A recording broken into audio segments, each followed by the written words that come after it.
এই ভিডিওটি যখনই কেউ দেখবে তখনই কোনো গরিব মানুষকে খাবার দিয়ে সাহায্য করবে। আর যেহেতু আমরা প্রচুর ভিউ পাই তাই আমরা অনেককে খাওয়াবো।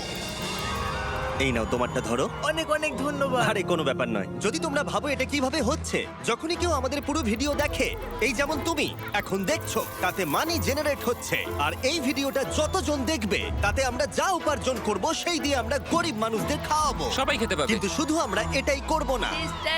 তোমরা যারা ভিডিওটা দেখছো তারা চাষের জমি দিয়ে বিশাল কিচেন তৈরি করে, স্কুলে ছাত্রদের জন্য খাদ্য ভাণ্ডার তৈরি করে, আর শিশু শ্রম রোধ করতে সাহায্য করবে। তাই সত্যি বলতে আমার খুব ভালো লাগছে তোমরা দেখছো। এই নিয়ে এখনো পর্যন্ত আমরা 1500 জনকে খাওয়ালাম। আমি ভবিষ্যতের ব্যাপারে ভীষণ উৎসাহিত।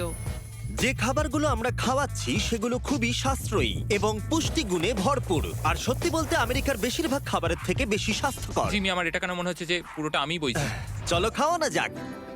এখন থেকে 500-রও বেশি বাচ্চা বিনামূল্যে ব্রেকফাস্ট এবং লাঞ্চ পাবে স্কুলে আসার জন্য, আর সেটা প্রত্যেক দিনই। আর তোমরা যত বেশি জন এই ভিডিওটা দেখবে তত বেশি দিন এই প্রোগ্রামটা চালানো যাবে। খাবারের জন্য এই সম্প্রদায় খুবই খুশি। আমি এই অর্গানাইজেশনের কাছে খুবই কৃতজ্ঞ। ওদের জন্য এখন স্টুডেন্ট বাড়ছে।